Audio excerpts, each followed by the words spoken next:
Mani Ratnam sir மேலே செம்ம கோபம் வந்தது. என்னடா இது அப்படின்ட்டு. ஏன்னா அவர் அள வைக்கும்போது அள வைப்பாரு தெரியும், ஆனால் இந்த மாதிரி கொடுத்து அள வைப்பாருன்னு எதிர்பார்க்கலாம். விஜயனை வந்து துப்பாக்கி கொடுத்ததுனால அது ஒரு பிரச்சனை ஆச்சுன்னு சொல்லிட்டு இருந்தாங்க.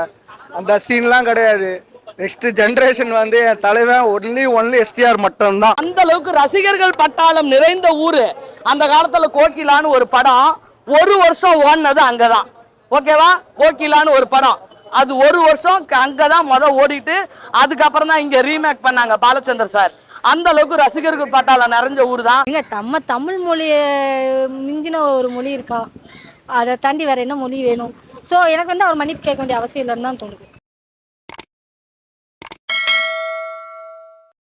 படம் வந்து பார்த்தீங்கன்னா கொஞ்சம் ஆவரேஜ்லாம் சொல்லலாங்க. ஏன் அப்படின்னா ரொம்ப ஓவர் எக்ஸ்பெக்டேஷன் இருந்தது. ட்ரெய்லர் பார்த்துட்டு த்ரிஷா மேமாக இருக்கட்டும், Simbu sir and Kamal Haasan sir, நம்ம மலையாள ஹீரோ, இவங்க அத்தனை பேரோட ஒரு இது இருக்குது. அப்படிங்கும்போது கண்டிப்பாக படம் வேறு லெவலில் இருக்கும். மணிரத்னம் சார் டைரக்ஷனு சொல்லவா வேணும் அப்படிங்கிற மாதிரி ஒரு ஃபீல் இருந்தது. பட் போய் பார்த்தோம் அப்படின்னா ஃபுல் டிசப்பாயின்மெண்ட் ஆகிட்டோம். ஏன் அப்படின்னா ஃபர்ஸ்ட் ஹாஃப்லலாம் பார்த்தீங்கன்னா சும்மா பக்கத்து வீட்டுக்காரங்களோட பேசுகிற மாதிரி ஒரு ஃபீலாக தான் இருக்கே தவிர உங்களுக்கு அந்த ஒரு கனெக்டிவிட்டியே ஆகலையோ அப்படிங்கிற மாதிரி இருந்தது. நம்ம மணிரத்னம் சார் சொன்னால டைலாக் தான் இன்னைக்கு நாயகனோட டைலாக் பயங்கர ட்ரெண்ட்ல போயிட்டு இருக்குங்க.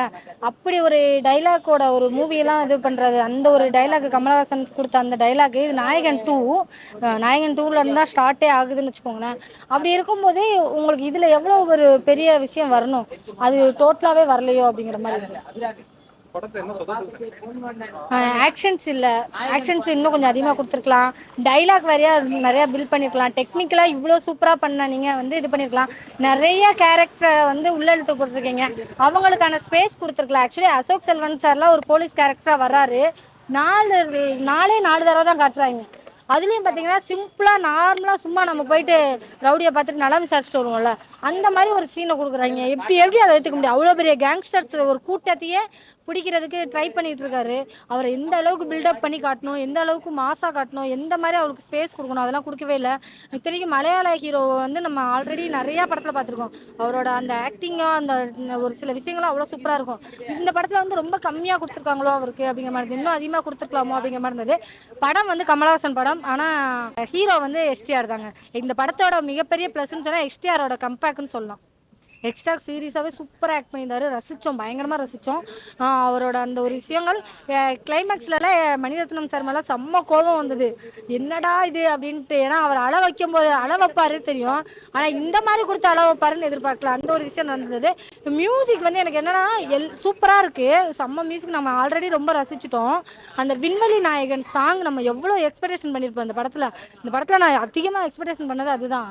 எந்த இடத்துல வைக்க போகிறாரு கமலஹாசன் சாங்கு இந்த ஒரு சாங்க அப்படின்னு எதிர்பார்த்தா எல்லாரும் வெளியே பொண்ணு கதவு பூட்ட போகிற நேரத்தில் பாட்டை போடுறாங்க.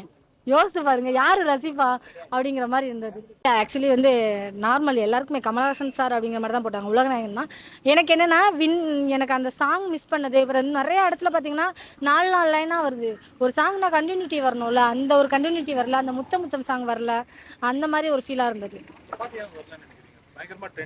செம்ம ட்ரெண்ட். ஏன் அப்படி வரலன்னு எனக்கு சீரியஸாகவே புரியல.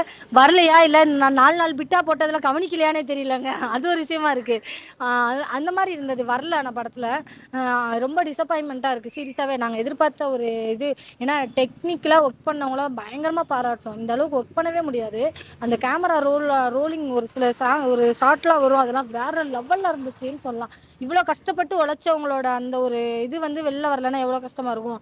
ஸோ அந்த ஒரு வருத்தம் தான் எனக்கு இருக்குது மணிரத்னம் சார் மேலே. அங்கே கர்நாடகாவில் ஏகப்பட்ட ரசிகர்கள் இருக்காங்க. 18 என் கார் ஒன்று நிப்பாட்டி போச்சு. உண்மை கதை, படத்து கதை இல்லை.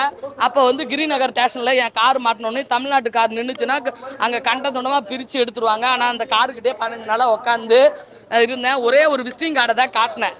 நம்ம ஒரு கூட அக்கா வேலை பார்த்ததால நம்ம ஒரு கூட விசிட்டிங் கார்டை காட்டினோடனே அவரு காரில் இருந்த ஜெராக்ஸ் பேப்பரை கொடுத்து அந்த காரை வந்து காப்பாற்றி கொடுத்தது ஒரு ஜட்ஜே வந்து நம்ம கமல் ரசிகர் தான். அதை நான் உணர்ந்திருக்கேன். இது என்னோட திருவண்ணாமலை சிவன் மேலே ஆணை. ஓகேவா, உங்களுக்கு தெரியும் நான் பொய் சொல்ல மாட்டேன்னு. அதே மாதிரி ஒரு ஸ்டேஷனில் இருக்கிற மாஸ்டர் வந்து அவரோட ஃபேனு. அவரு வந்து ஒரு ஜெராக்ஸ் பேப்பர் கொடுத்தாரு. இல்லைன்னா என் கார் தமிழ்நாட்டில் இருந்தால் கூட என் காரை காப்பாற்றிருக்க முடியாது. ஏன்னா ஒரிஜினல் பேப்பரும் உள்ளார மாட்டிக்கிடுச்சு. ஓகேவா, அதை நான் உணர்ந்திருக்கேன். ஏன்னா அந்த அளவுக்கு ரசிகர்கள் பட்டாளம் நிறைந்த ஊரு. அந்த காலத்துல கோகிலான்னு ஒரு படம் ஒரு வருஷம் ஓடினது அங்கதான். ஓகேவா, கோகிலான்னு ஒரு படம் அது ஒரு வருஷம் அங்கதான் ஓடிட்டு அதுக்கப்புறம் தான் இங்க ரீமேக் பண்ணாங்க பாலச்சந்தர் சார். அந்த அளவுக்கு ரசிகர்கள் பட்டாளம் நிறைஞ்ச ஊர் தான். வருத்தமாக தான் இருக்கு. அது சொல்யூஷன் அவங்க பார்த்துக்குவாங்க. நம்ம இதை பேசி எதுவும் மனசு கஷ்டப்பட, ஏன்னா அங்கே வந்து உயிர் பலி நடந்துருக்கு, அவங்க நல்லா இருக்கணும் அப்படின்னு சொல்லி இந்த தமிழகம் சார்பாக நான் வேண்டி விரும்பிக்கிறேன். தமிழ் மூலமா தமிழ்ல இருந்து தான் கன்னடம் வந்தது அப்படின்னு சொன்னாங்களா, அந்த விஷயத்த சொல்றீங்களா? ஆக்சுவலி ஓப்பனா சொல்ல அவரு நம்மளால ஒரே ஃபேமிலின்னு தான் சொல்லியிருக்காரு. அந்த மாதிரி கூட சொல்ல ஆக்சுவலாக உண்மையோ இல்லையா அது வந்து வரலாற்று. அது ஆக்சுவலி வந்து நீங்கள் முன்னாடி இந்த கஸ்தூரி அவங்களோட இதுலேயே வந்து இந்த ஒரு விஷயம் வந்திருக்கும். அவங்க பேசினாங்களே ஒரு ஸ்பேச் வந்து ரொம்ப கான்ட்ரவர்ஷியலாக போச்சு, அதிலே சொல்லியிருப்பாங்க. அதிலே நிறையா தமிழ் புலமை பெற்றவங்க எல்லாருமே சொல்கிறாங்க, தாய்மொழி தமிழ், தாயோட கிளை மொழிகள் தான். அதனால தான் வந்துட்டு நம்ம வந்து இது திராவிடம் அப்படின்னு சொன்னது வந்து உங்களுக்கு மற்ற விஷயங்களை தாண்டி திராவிடம்ங்கிறது ஒரு மொழி தான். அதாவது தாயிலேருந்து பிறக்கக்கூடிய குழந்தைங்க எல்லாரோ மொழிகளையும் ஒரு பேர் வைக்கணுமேங்கிறதுக்காண்டி திராவிடம் வச்சதா சொல்லியிருக்காங்க.